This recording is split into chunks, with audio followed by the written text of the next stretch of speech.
हमारे घर में गमी हो जाती है तो हम गौमूत्र सिर में लगाते। क्यों? कंडा आगे जाने का अर्थ ये है कि हमारे शरीर पर, कंधे पर जो प्राणी है हमारे परिवार का सदस्य, उसके अंदर कई प्रकार के हानिकारक कीटाणु होते हैं और जब मृत होता है व्यक्ति तो वो खून वगैरह पीते हैं। सबको सामंजस्य करके और वो हिंदू संस्कृति से जोड़ते हैं। ये लोगों को पता ही नहीं है कि अंतिम संस्कार में वो तुमड़ी दाग में जब देते हैं तो गाय का घी जलाते हैं उसमें। क्यों? कि हमारे प्राणी जो गया है उसके द्वारा पर्यावरण को हानि हुई है। अब कितने ऐसे लगाओगे, पेड़ कट गए, एसी कहाँ से लाओगे, बिजली कहाँ से लाओगे, खर्चा कहाँ से लाओगे, और एसी में रहोगे कि आप रोजगार करोगे। गाय का जो दूध है अपने आप में अमृत जैसा है। देखो कुछ जानकारों ने ऐसा बोला है कि दूध भैंस का दूध अच्छा हो ही नहीं सकता है, गाय का क्या है। तो विश्वामित्र जी ने अपनी सृष्टि जब खड़ी करी तो उनने बदले में भैंस का निर्माण कर दिया। नमस्कार दोस्तों, मैं नरेंद्र आप सभी का स्वागत करता हूं हमारे इस channel the voice of Karamvir में। आज के हमारे मेहमान हैं श्री जयराम जी पाटीदार सर।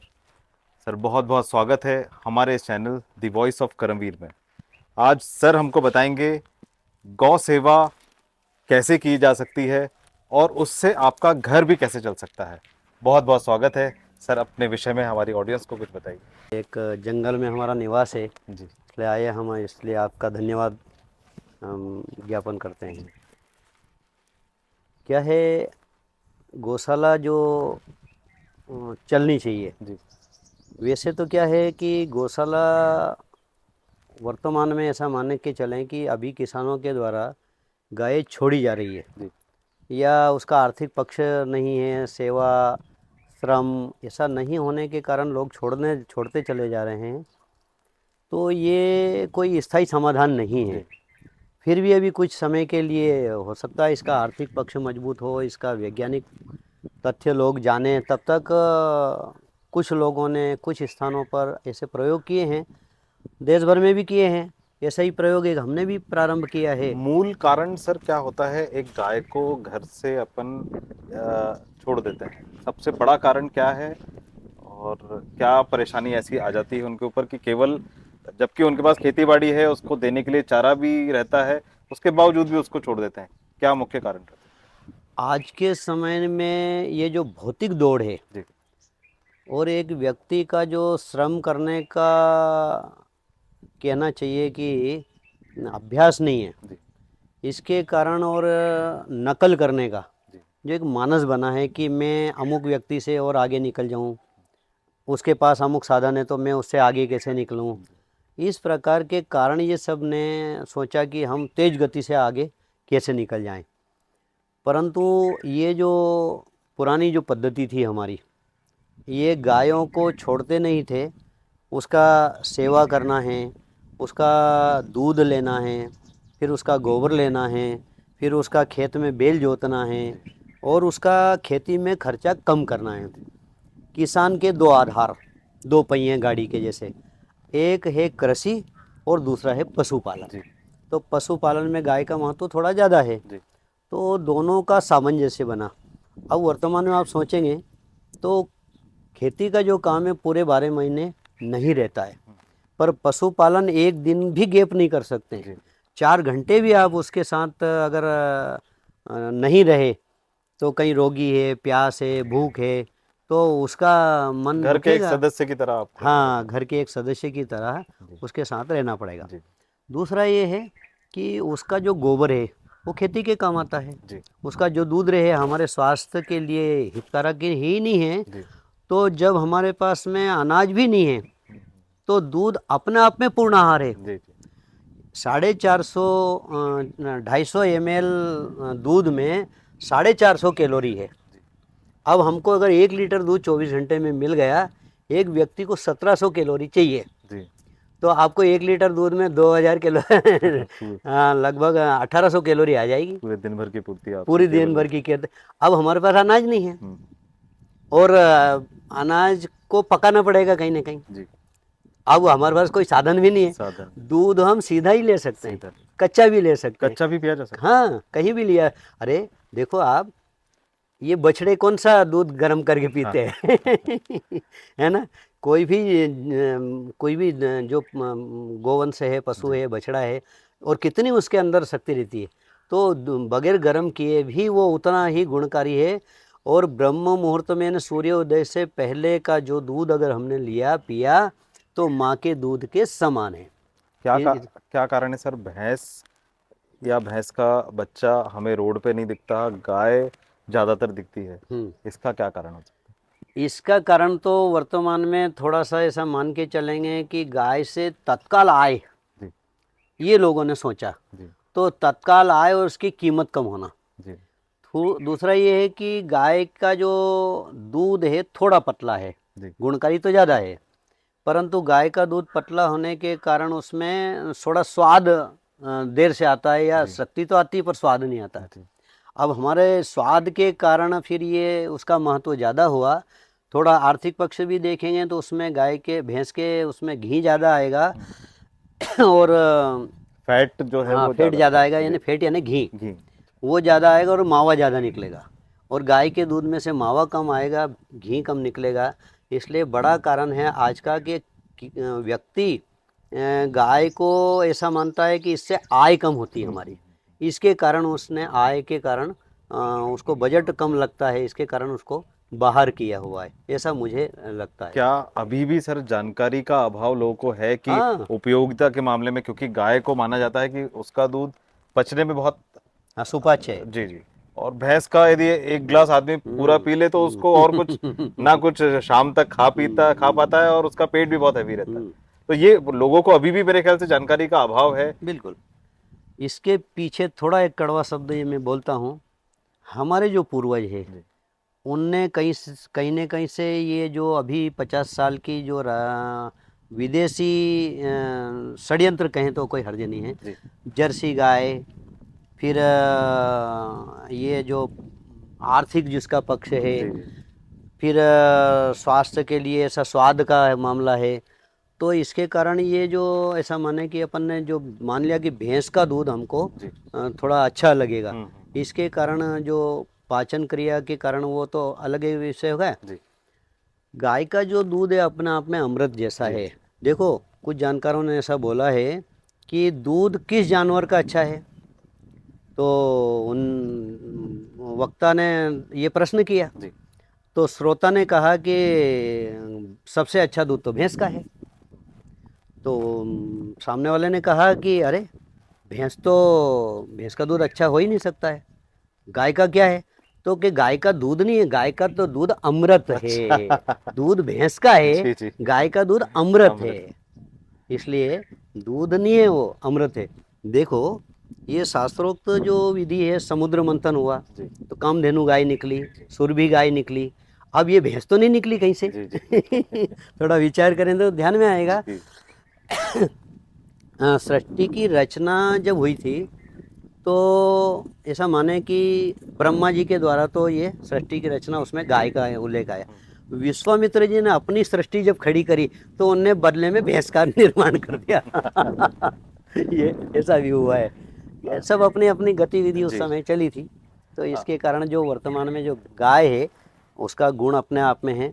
प्रकृति देखो, एक और दो बात समझो आप, भैंस 52 डिग्री तापमान में नहीं रह सकती, बरसात में वो पानी में जाएगी या ठंड लगने लगेगी, और ठंड में वो कब कांपने लगी। गाय 52 डिग्री तापमान में रह सकती है, ठंड के दिनों में बिल्कुल 0 डिग्री में रह सकती है, और गर्मी वर्षा में वो कहीं भी नहीं, पेड़ के नीचे खड़ी रह सकती है। ऐसा गुण किसी भी पशु में नहीं है। इसलिए गाय के अंदर जो प्रकृति से सामंजस्य है और प्रकृति के साथ उसका जो एक प्रकार का शरीर का बनावट या मजबूती है, उस प्रकार का जो दूध उसका मिलेगा तो सुपाच्य ही नहीं है, उसकी शरीर की जो उसके द्वारा जो दूध गौमूत्र और गोबर मिलेगा, उसका जो पीने वाला है उसके अंदर इसी वो आएगी शक्ति। उदाहरण के लिए एक चीज पूछना चाहूंगा, क्या कोई व्यक्ति केवल मतलब सेवा का भाव हटा करके केवल कमर्शियली यदि उसको देखे कि उसे आज 25 गाय उसे खरीदनी है और उससे उसका व्यापार उससे चालू करेगा बिना सेवा के, सारा कर्मचारियों के भरोसे क्या संभव है, क्या वो ऐसा कर सकता है, या फिर वो सेवा का भाव होना जरूरी है तभी वो आगे बढ़ सकता है? ठीक, सेवा का भाव तो होना जरूरी है, जी क्योंकि वो एक हमारा श्रद्धा का विषय है। जी मनुष्य जब भी सेवा करता है तो ये मान के चलो कि उसका अंदर बहुत आनंद आता है। आपने किसी को पानी पिलाया, जी। किसी पेड़ को पानी पिलाया, और उसमें जब हरियाली आती है बहुत आनंद आता जी है। जी तो ये सेवा का भाव तो अनिवार्य है, परंतु वर्तमान में थोड़ा उससे ज़्यादा मात्रा में अर्थ जुड़ गया है। हम्म, अब अर्थ जुड़ गया है तो ठीक है, अब सेवा उसमें दूसरे दर्जे का माने या पहले दर्जे का माने, जो माने। अगर हम इस प्रकार का प्रयत्न करते हैं कि इससे आर्थिक पक्ष भी हमारा होना चाहिए, तो हमने जो 25 प्रकार के उत्पाद बनाए हैं, क्या है, आयुर्वेद, पंचगव्य और प्राकृतिक चिकित्सा, और ऐसे इस प्रकार की कई प्रकार की चिकित्सा है। जी उसमें पंचगव्य अपने आप में एक चिकित्सा है। तो इससे हम आर्थिक पक्ष से, स्वास्थ्य की दृष्टि से, पर्यावरण की दृष्टि से, कृषि के आहार की दृष्टि से, सब प्रकार से अगर हम सोचेंगे तो इसमें आर्थिक दृष्टि भी होगी और हमारा शरीर स्वस्थ रहेगा। सबसे पहला सुख निरोगी काया। तो जब निरोगी काया रहेगी तो सब उसके साथ बाहर हो जाएंगे। अब दूसरा बात है आर्थिक पक्ष। वर्तमान समय जो है उससे अगर हम मुकाबला करने चाहें तो आज भी हम दूध की अपेक्षा गौमूत्र में, गोबर में, दूध में, दही में, घी में कहीं न कहीं हम अर्थ भी अच्छे प्रकार से हम उसका अर्जन कर सकते हैं। मेरे पास में एक देखिए आप, ये ये इसके लिए चीप है, ये गोबर से बनी हुई है। ये मोबाइल के अंदर इसमें अंदर गोबर लगा हुआ है। अच्छा, क्या है ये? ये चीप बोलेंगे।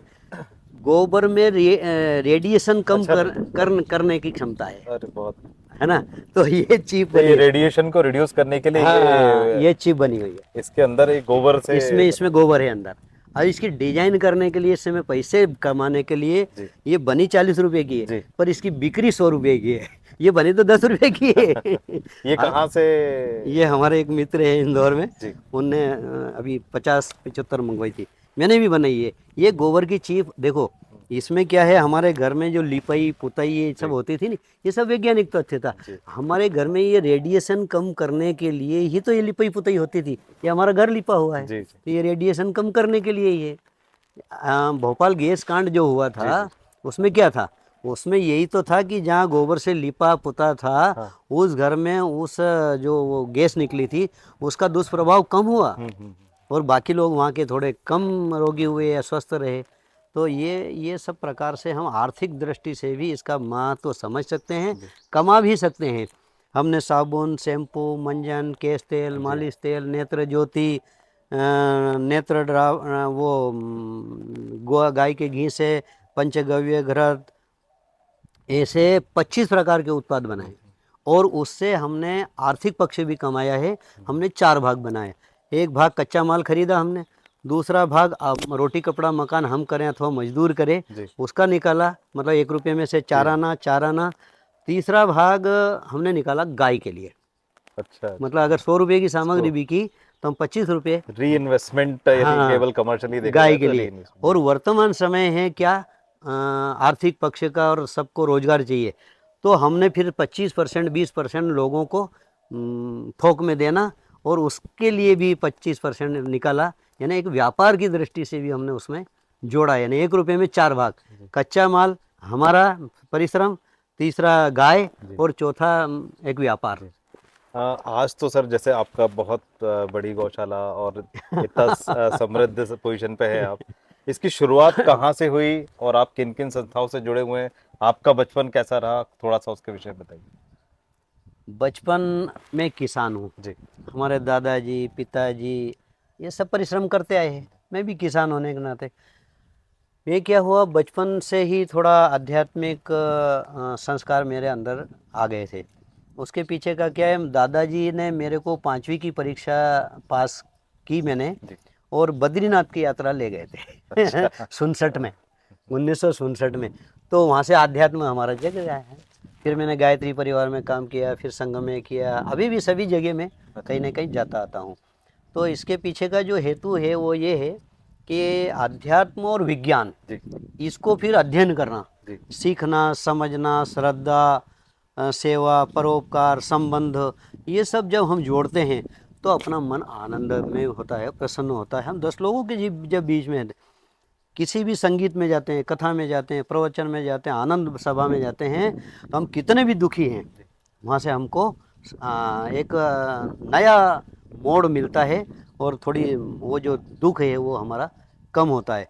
रहा सवाल कि अब गायों को हमने इसमें कैसे पाला, तो इसके लिए क्या है कि वो वर्तमान समय में लोगों ने गाय छोड़ी, फिर वो कत्ल खाने जाना, तो हमने सोचा कि ये मतलब बोलने आपने से, देखा कि आपके सामने की बात है कि कत्ल खाने तक जा रही थी गाय। हाँ बहुत देखा, फोटो वगैरह भी देखे, जी ट्रकों में भी देखे, ऐसे बहुत सारे साधन देखे, जी तो ध्यान में आता है कि अपने को कुछ काम करना चाहिए। जी तो हमारे गांव में एक मेहतर समाज का बालक था, मुकेश, जी उसने कहा कि ये गाय कटने जा रही है, तो हमने उसी दिन 24 जुलाई 2002 को जी और गायों को 7 गायों को ला करके और एक दिन भर में बाड़ा बनाया और बाड़ा बना के गौशाला प्रारंभ कर दी। 25 वर्ष लगभग हाँ, पूरे। 25 वर्ष लग गए। अब मैंने क्या सोचा था कि देखो आज का व्यक्ति इसका सब अर्थ से जोड़ता है, जी तो हमने पहले ही दिन सोचा कि गाय गौशाला नहीं, गाय एक प्रयोगशाला बने और उसका आर्थिक पक्ष भी मजबूत हो, गाय अपने पैरों पर खड़ी हो, अपने पैरों पर खड़ी तो है यानी उसका उसका आर्थिक पक्ष भी उसके लिए मजबूत हो, इसलिए हमने ये 25 प्रकार के साधन उपलब्ध कराए। फिर कृषि से संबंध भी हमारा, तो कृषि से हमने पूर्ण रूप से हमारी जैविक खेती कर ली। जी आज हमारा गेहूं आज ही गया है, जी 4,000 रुपये में हमारा गेहूं बिक जाता है अच्छा बाजार में 2500 रुपये गेहूं है, ऑर्गेनिक ऑर्गेनिक के है। नाम हमारी हल्दी 300 350 में बिक जाती है, अच्छा हमारा धनिया बिक जाता है। आज भी अच्छी कीमत पर खरीदने वाले लोगों की कोई कमी नहीं कोई है। कमी घी 2,000 रुपये में बिकता है, अब यहाँ बाजार में 400 रुपये में किलो हाँ सांची का अच्छा वगैरह वगैरह बिकता होगा, 400 500 400 600 500ये 600 लास्ट रुपये में। तो अच्छे लोग आज भी है, जी इसलिए इसका आर्थिक पक्ष भी अगर हम देखते हैं तो इसमें इससे मिलता है, तो ये बात हमको ध्यान में आती। ये पोता है हमारा, ये भी ये भी अच्छा पढ़ लिख करके अच्छा आ जाओ ए- ये। एक चीज मैं वही मेरे अंदर एक सवाल था कि आपने मतलब क्योंकि जहाँ ये भाग दौड़ लगी हुई है एक ग्रामीण क्षेत्र का व्यक्ति हाँ आ, उसके लिए सबसे इम्पोर्टेंट ये होता है कि हाँ वो जैसे जैसे अपनी एजुकेशन कर ले और एक कहीं भी 10,000 8,000 15,000 की नौकरी बाहर कर ले तो वो आदमी संतुष्ट अपने आप को मानता है। आपने कैसे रोका अपनी अगली पीढ़ी को कि हाँ यहाँ यहीं पर उनकी दैनिक व्यवस्था यहाँ पे उनकी हो सकती है, उनकी जीविका यहाँ से चल सकती है? क्योंकि लोग परेशान है, अपने घर के सारे ही बच्चों को बाहर भेज बाहर देते भेजते हैं और आखिरी में अकेले रह जाते आके हैं। रहे और उनकी और भी वो बच्चे भी कोई ऐसा जरूरी नहीं है कि सारे ही 50,000 1,00,000 रुपए कमा रहे हों, नो। कुछ 8,000 10,000 के लिए बाहर भी घूम रहे हैं। तो और आपने आपकी व्यवस्था यही करी है और आपने अगली पीढ़ी को मानसिक रूप से उतना तैयार करा, हाँ, ये कैसे किया आपने? ये देखो ये पोता बैठा है मेरा, जी जी जी इसके पिताजी, और ये तो कृषि में और गोपालन में है ही। जी जी अब इसको हमने इसका मानस बनाया जी कि देखो नौकरी मालिक बनना है कि मजदूर बनना है जी तो हर व्यक्ति ये कहता है मालिक बनना है। जी जी अब भैया मालिक बनना है तो आप अपना रोजगार खड़ा करिए। जी जी अब रोजगार खड़ा करने के लिए हमको ये सिखाना है, बताना है कहाँ से अपना रोजगार, अपनी व्यवस्था, एक नौकरी से अच्छी नौकरी आपकी 20,000 की है तो कोई आपको 20,500 नहीं देगा, नहीं देगा और रोजगार में आप 20,000 की जगह 50,000 कमा सकते 50,000 हैं, ये पर्याप्त गुंजाइश है। तो रोजगार करना है, काम करना, फिर रोजगार मजदूर नौकरी में आदमी के घर में अगर कोई दुखी है तो वो आ नहीं सकता, और रोजगार में ऐसा नहीं। रोजगार में ऐसा है कि अपनी दुकान बंद करो, अपना काम बंद करो और ये चले यानी मालिक और ये मजदूर में या तो नौकर ये में। किस समय आपने रोका, मतलब हाँ। बचपन से ही या फिर उनकी एजुकेशन कंप्लीट हो गई उसके बाद उनको सिखाना चालू करा, कब से आपने? हाँ, ये क्या है कि एक तो देखो छोटी छोटी बातें हैं। जी हमारे यहाँ की जो परंपरा है वो इस प्रकार की है कि दर्जी का बेटा कपड़े सिएगा, जी लोहार का बेटा औजार बनाएगा, बाकी चर्मकार का बेटा जूते बनाएगा। सबके हाँ सबके अपने अपने एक रोजगार थे, उसमें कोई ट्रेनिंग की जरूरत नहीं होती थी। जी जी ये परंपरा थी। काम करते करते ही सब अपना अपना रोजगार सीख जाया करते थे। अब वर्तमान समय में थोड़ी भटकन बढ़ी है, जी तो हमने सोचा कि इनको छोटी सी उम्र से ही जी इनको अपने साथ काम कराना। वो एक वीडियो देखा मैंने आपका, आपके परिवार का हाँ, 8 बालक साल 10 साल का बच्चा दूध निकाल रहा है। जी जी क्या हुआ, सुजालपुर से एक आनंद जी करके हैं, जी उनके पिताजी और दादाजी आए, 12वीं कक्षा का एक बेटा आया, उसने बछड़े से हाथ लगाया, तो वो बछड़े से हाथ लगा और वो पिताजी ने कहा कि देखो कितना अच्छा बछड़ा है ये और इसको हाथ लगाओ, तो वो डर गया। तो मैंने सोचा कि हमारा देश भारत, और भारत ने सिंहों के दांत गिन लिए छोटी सी उम्र में, तो ये सिखाने का उपाय है। अब बिल्ली से डरता आदमी, तो हमने सोचा कि नहीं, ये काम हमको छोटी सी उम्र से ही इनको सिखाना चाहिए। तो अपने साथ इनको साथ में ले जाना, काम कराना, खेत पे गए तो बताना ये फसल है, ये खरपतवार है, इनको ये अभ्यास कराना, ये गुण इसमें है, ये गुण इसमें। इनको छोटी सी उम्र से ही ये वर्तमान भाषा में बोलेंगे इसको ट्रेनिंग, यानी कुल मिला के प्रशिक्षण, ट्रेनिंग या सिखाना। तो ये जब छोटे से रहते हैं तो फिर इनको रोने गाने का काम नहीं है। हमारे यहाँ की जो परंपरा थी गुरुकुल, अब देखो जितने भी महापुरुष हुए हैं सब गुरुकुल में गए हैं। अब उन्हें लकड़ी लाना, भोजन बनाना, गाय चरना, लिपा करना, अपने कपड़े धोना, ये सब काम सीखा है। तो ये परंपरा हमारी गुरुकुल है। अच्छे राजा महाराजाओं के भी बच्चे वहाँ जाते थे। जी। तो ये हमारा गुरुकुल जैसा। किसान का बेटा देखो, अगर खेती नहीं करेगा, पशुपालन नहीं करेगा, तो खुद क्या खाएगा? शहर में जाके ईंट पत्थर खाएगा क्या? दूसरी बात ये है कि ये सेवा का काम है। ये मैं हूँ, पत्नी है इधर, ये चांदी की शील्ड है, उमा भारती जी के गुरु जी है, संघ के सर कार्यवाह थे पहले ये भैया जी जोशी। अब ये इसके लिए क्या है, 25 प्रकार के हमने उत्पाद बनाए। ये आपका स्वयं का प्रोडक्शन है? हाँ हाँ, यही सारा कच्चा काम, पक्का काम यही निर्माण होता है। अच्छा। इसमें कच्चा यानी बाटल है, फिर कच्चा सामान कोई लाना है, जैसे तेल लाना और तेल को फिर प्रोसेसिंग करना है। अच्छा। तो फिर वो यहीं करते हैं हम। ये सब इधर जो भरे हैं ना जी, हाँ, ये जैसी अभी बाटल भरी हुई है वो, तो फिर हमने श्री कामधेनु। अब बाम की विशेषता ये है कि इसमें गाय का क्या, तो इसमें गाय का घी है। अच्छा, ये विशेषता है इसकी। पेट्रोलियम जेली से बाम बनती है जी, पर ये गाय के घी से है ना, गाय का वो कोई पंचगव्य का पदार्थ इसमें मिलेगा जी। गाय से उसके पंचगव्य से आय बढ़ेगी, यानी घी की आय बढ़ेगी, तब गाय पलेगी। अच्छा। वैसे अब जैसे ये है, इसका नाम है तकरासव। तक्र का मतलब होता है छाछ। हाँ। इसमें छाछ है। अब छाछ 2 दिन से ज़्यादा नहीं रख सकते, इसको 2 साल तक रख सकते हैं। अच्छा। तो ये पेट के लिए रामबाण एक प्रकार की औषधि है।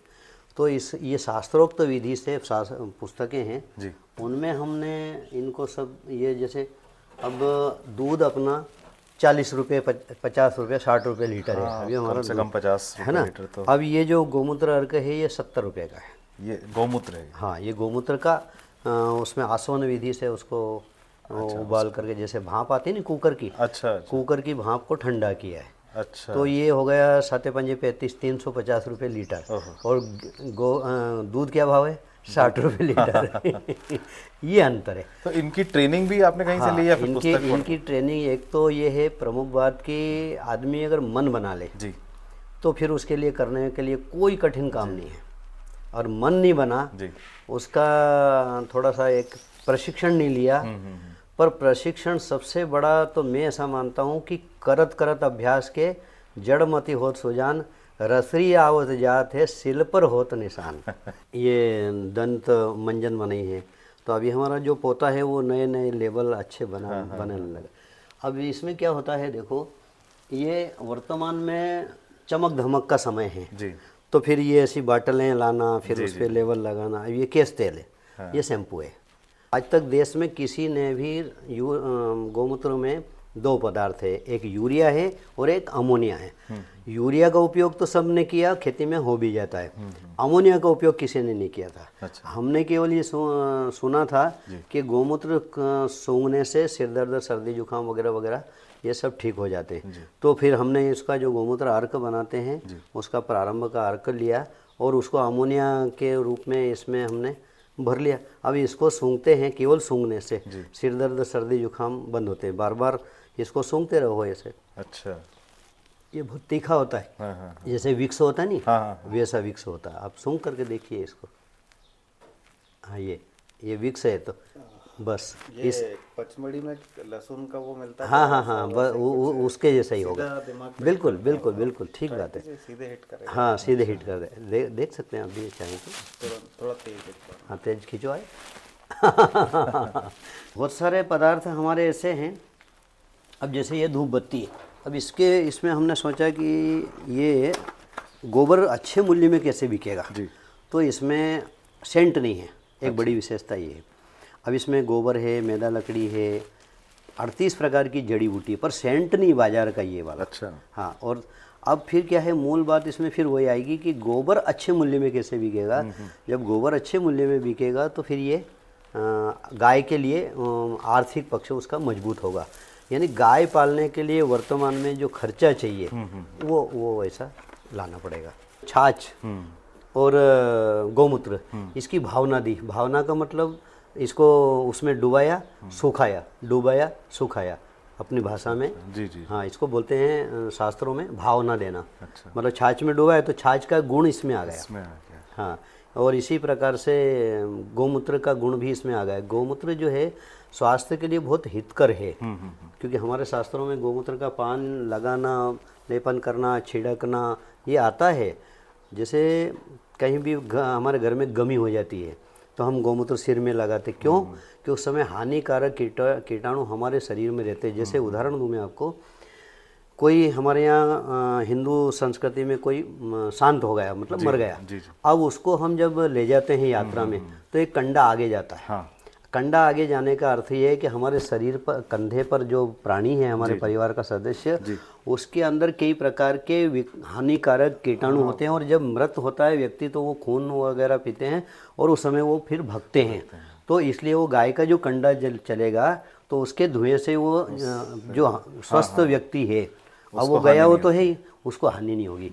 गौमूत्र जब हम उसको लेटाते हैं कहीं भी तो उसका गौमूत्र और गोबर से लेपन करते हैं, छिड़कते हैं। ये सब विज्ञान है। हिंदू धर्म में पहले से ही विज्ञान को बहुत ज्यादा, पहले से ही विज्ञान को अध्यात्म से जोड़ दिया। जी। सबसे सरल काम अध्यात्म क्या है कि अनपढ़ आदमी भी श्रद्धा से उसको मान लेगा। अब विज्ञान और थोड़ा पढ़ा लिखा है, इनका दो ही का समावेश है। तो अब विज्ञान को विज्ञान, अब वैज्ञानिक पहले हुए हैं। तो सबको सामंजस्य करके और वो हिंदू संस्कृति से जोड़ दिया गया। क्योंकि बैक्टीरिया वगैरह के बारे में तो लगभग 50-100 साल से जानते हैं लोग। बिल्कुल। पर हिंदू धर्म में हाँ, कई हजारों सालों से ये सारी प्रक्रिया चलती है। भाई लिपने के पीछे का हेतु यही है। जी। कंडा लेने का, चलने का हेतु यही है। कंडे में अंतिम संस्कार के समय जलाने का हेतु भी यही है कि उसके कंडे। अब गाय का घी लोगों को पता ही नहीं है कि अंतिम संस्कार में वो तुमड़ी दाग में जब देते हैं तो गाय का घी जलाते हैं उसमें। क्यों?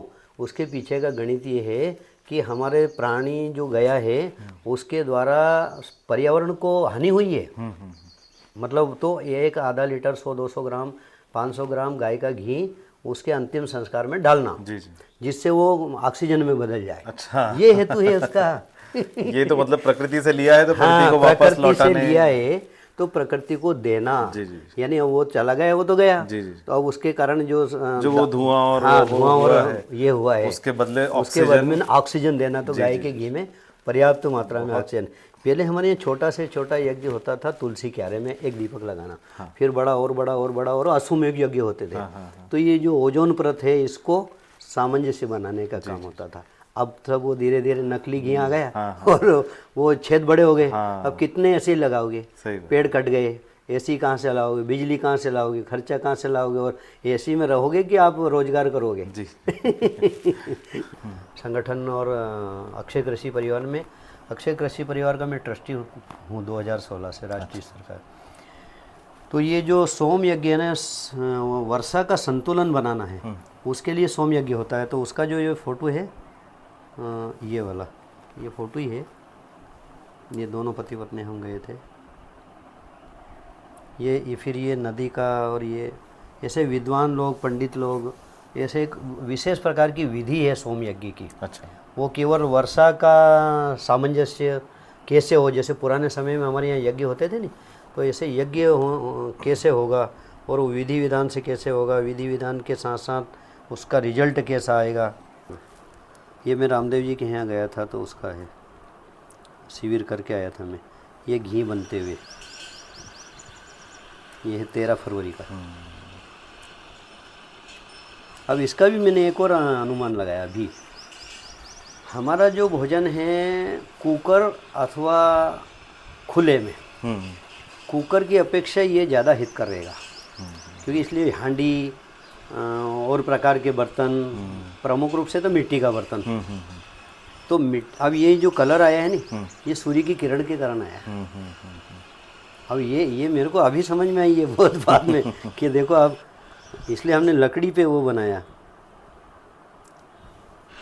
ये मक्खन, हाँ ये मक्खन नहीं, ये इसमें नीचे छाछ है। अच्छा, ये चालू मोटर है। अच्छा, वो आपने वहाँ देखी होगी ना अभी। भोजन आपका गोबर गैस प्लांट से ही बनता है। ये चालू हालत में।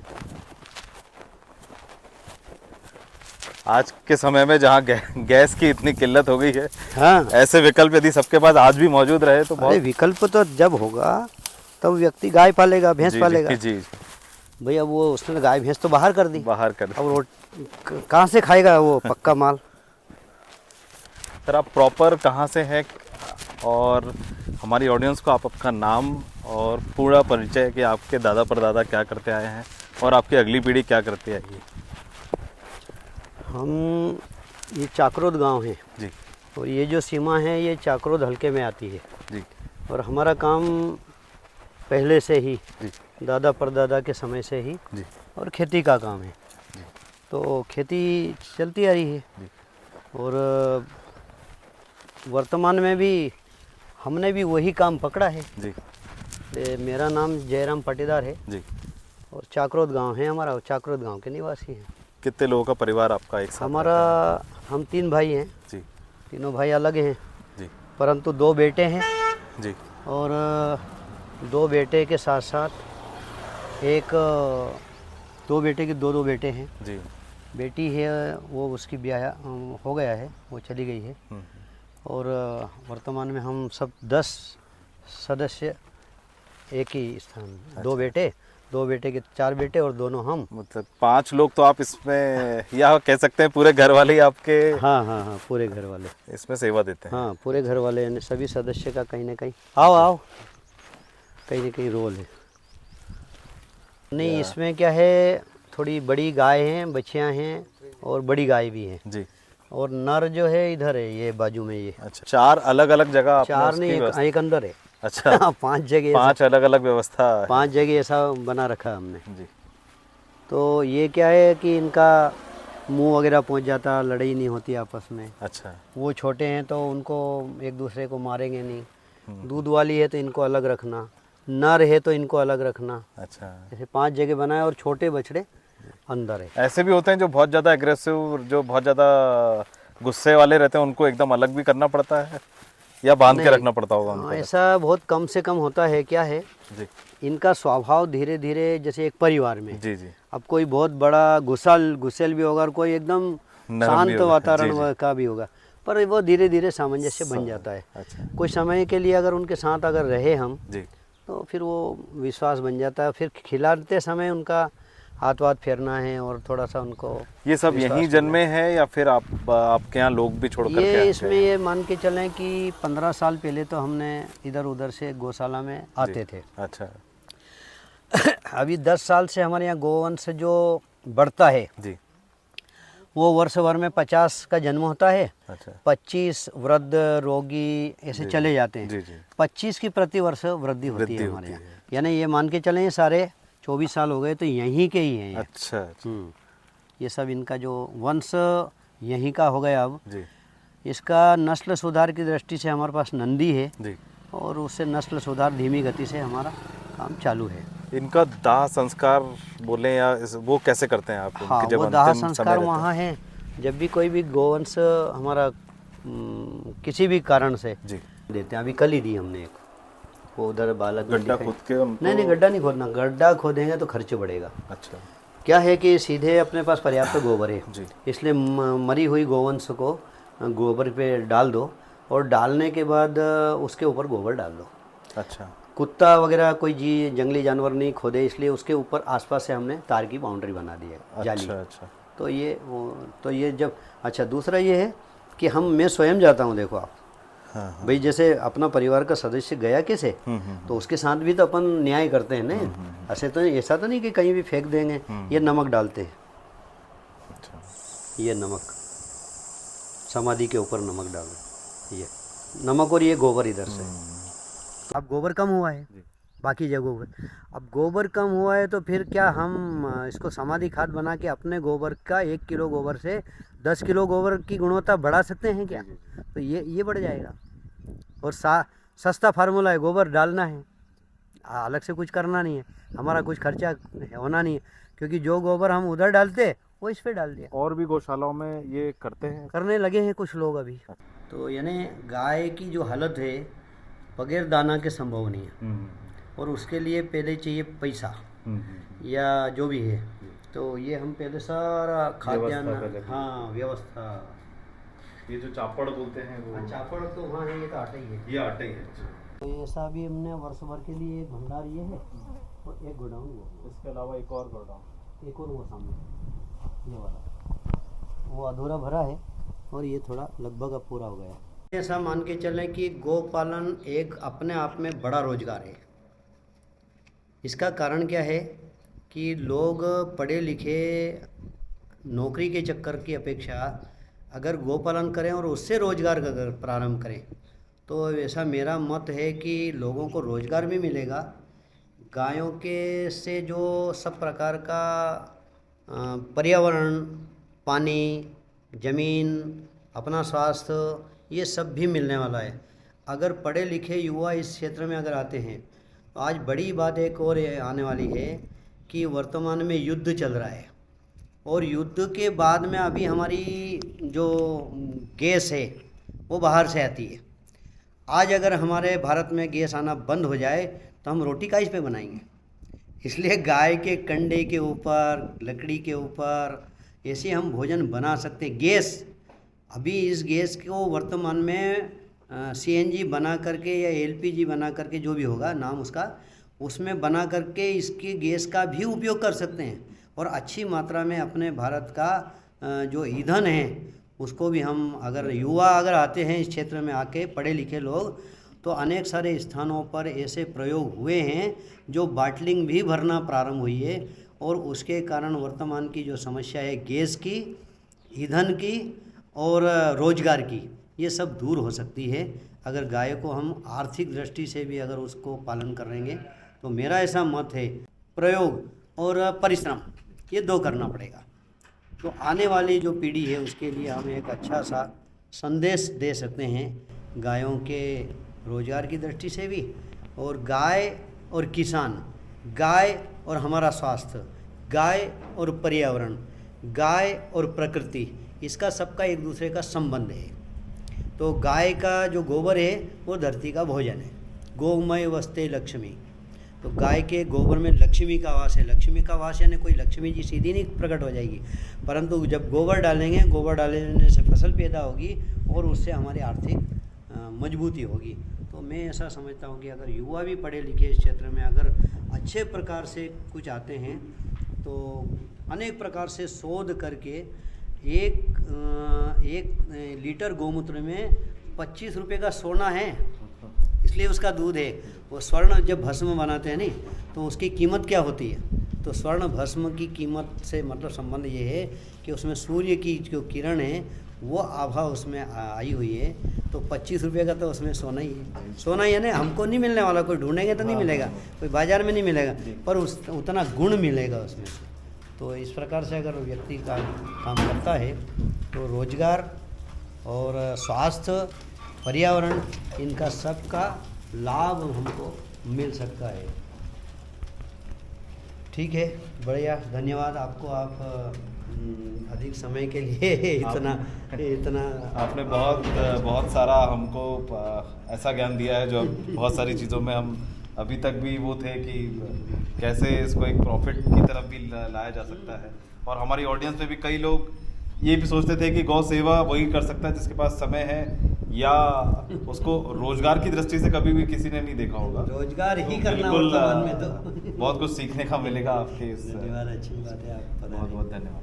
रोजगार ही करना, ठीक, मेरा तो ऐसा मत है, सीधी बात है। अब सेवा एवा तो बहुत 50 साल पहले निकल गया जी। अब रोजगार की दृष्टि से ही गोपालन करना, जी। सीधे बात है। तो रोजगार अगर दृष्टि से करेंगे तो सब समस्या का निदान है।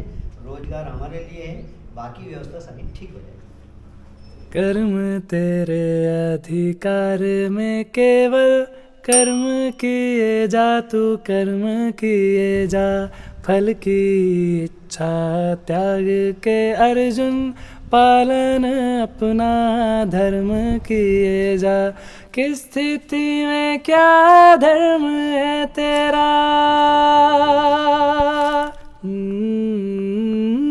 किस स्थिति में क्या धर्म है तेरा, ज्ञात तू इसका मर्म किए जा। तेरे लिए जो धर्म है निश्चित निष्ठा से वो कर्म किए जा।